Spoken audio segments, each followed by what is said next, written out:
So if you guys remember, Square Enix released the video game Life is Strange Double Exposure, which a lot of people obviously knew. I mean, listen, Life is Strange is pretty much a very modern audience style video game. It is what it is. But a lot of people pretty much knew that the game was going to be a relative failure for the most part because this series has gone downhill big time. Even fans of the series were complaining about the game Double Exposure and saying how it's basically nothing compared to the originals. Well, now apparently we have confirmation that Square Enix has officially said that Double Exposure, the sales were a large loss for Square Enix, resulting in yet another failure for this company, which is unfortunate because, again, I'm a huge fan of Square Enix games, at least in the past anyway, but they have completely fallen off compared to what they used to be.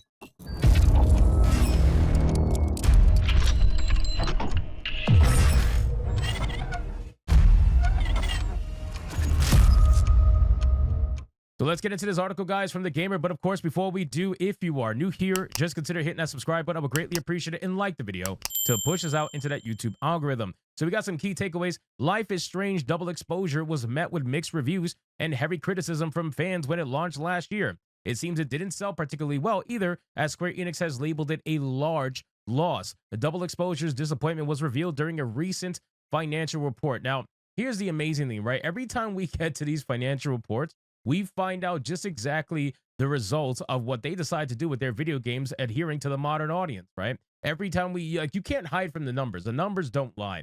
And every once in a while, sure, you're going to get a massive success for the most part that's going to have some elements in it that are questionable. But 9 times out of 10, even 9.5 times out of 10, it's going to result in exactly what we see every single time, which is this. Square Enix's latest financial report has revealed that Life is Strange Double Exposure was a large loss for the company, making a sequel look unlikely. When Life is Strange Double Exposure was first revealed as the long-awaited return of Max Caulfield, it seems like it'd be a slam dunk for fans of the series. Sure, there were questions about how it would handle the first game's big choice, but bringing back the heroine that started Life is Strange in the first place seemed like a surefire bet. That wasn't exactly the case at launch, though Double Exposure was met with mixed reviews from critics and faced even harsher criticism from fans of the series, who really hated how the game handled Max and Chloe's relationship and the series' overall tone in canon. It seems those marks against it have made a heavy impact on sales. Now, okay, so like I said earlier in the video,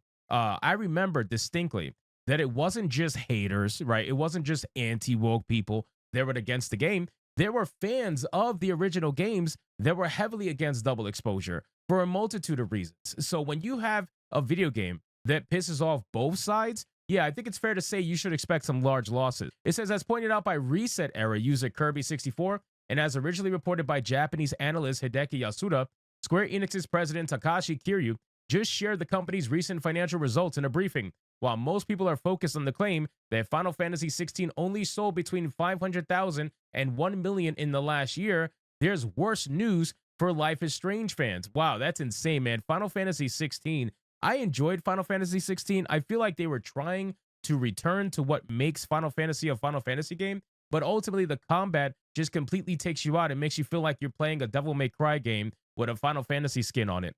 According to Yasuda, the financial reports confirm that Life is Strange Double Exposure sales were a large loss for Square Enix, something that was only made up for by Dragon Quest III Remastered. Ironic, right? The modern audience game is getting subsidized by the game that everybody actually wants to play. This happens all the time, dude. Specific numbers for Life is Strange weren't revealed, of course not. But it is clear that it didn't sell all too well. Of course they're not. They're not going to reveal the numbers for Life is Strange. Why would they do that? It's already bad enough that they have to admit that this video game was a failure, but then on top of that, show you how much of a failure it actually was? Listen, man, we already know the numbers and how good they are for Dragon Quest III Remaster. We already know that. So I think it's safe to say that it took a lot of sales from Dragon Quest III Remaster in order to make up for the bomb that was Life is Strange Double Exposure. This doesn't come as much of a surprise considering the negative reception to the game from long-term Life is Strange fans, which again, I've said many times that I feel like that is worse. That is a bigger issue for this video game. It's one thing if you would have adhered to the fans of the original games and they were happy with the product and it was just supposed haters that were having an issue with it, but everybody had an issue with it. The haters and the lovers too. Everybody didn't like this game, and that is why it is suffering the way that it is. But there was clearly some confidence that the game would do decently. During the credits, a message popped up claiming that Max Caulfield will return, something that now seems a lot less likely. Square Enix sadly wasn't taking questions during the financial report. Of course they're not. You know, these companies, they're trying to avoid questions every chance they get. They don't want they don't want to have to answer for their certain decisions that everybody knows is a bad decision, and yet they still do it anyway for reasons, right? We all know what those reasons are.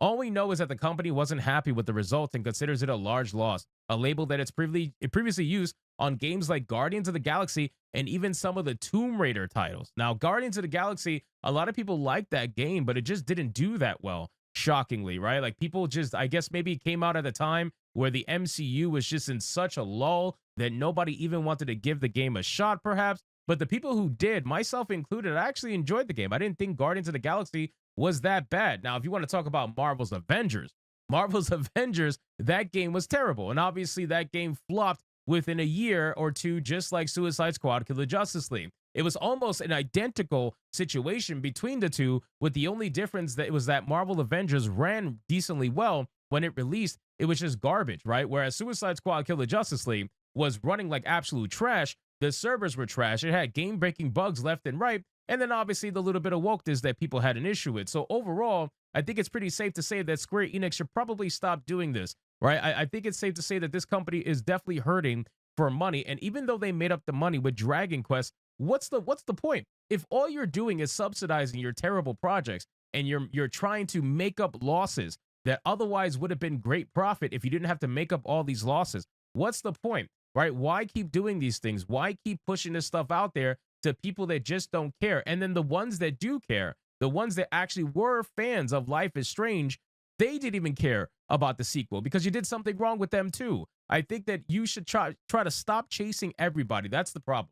When these video games chase every single person as the audience, they end up being disappointed because you can't make everybody happy. That's something that we know for a fact. You can't make everybody happy. It is what it is. You need to figure out who is the audience that you're trying to go for and try your best to make them as happy as possible. And then if you do that, hopefully you can get good word of mouth from those people to others to try the game. That's what you should do instead of trying to make everybody happy, which results in making nobody happy. And then you end up with a video game like Double Exposure that is being dropped because nobody cares about it. The people who played the originals don't care, and the people who never played it don't care as well. They're not going to just quickly get up and want to go play this game because it's got some pretty bisexual lighting and female protagonists and whatnot. Like, nobody's going to care. You got to sell the gameplay. You got to sell the story. Do what Split Fiction did. Sell the gameplay. That's what you should be doing. So anyway, guys, I mean, Square Enix at this point, it's another major loss for them. And it's unfortunate because I have been a fan of Square Enix for a very, very, very long time. Obviously, all the way back since the Squaresoft days.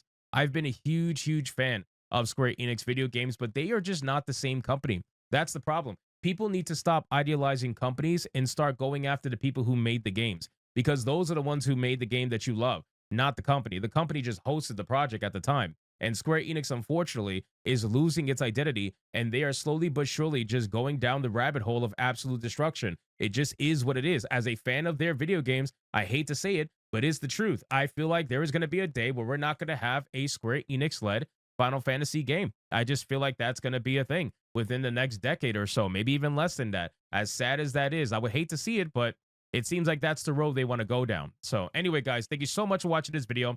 Hope you did enjoy it. If you did, consider leaving me a subscribe. I would greatly appreciate it. Don't forget to like the video, comment, let me know what you thought, and I'll see you guys on the next one. Hypnotic out.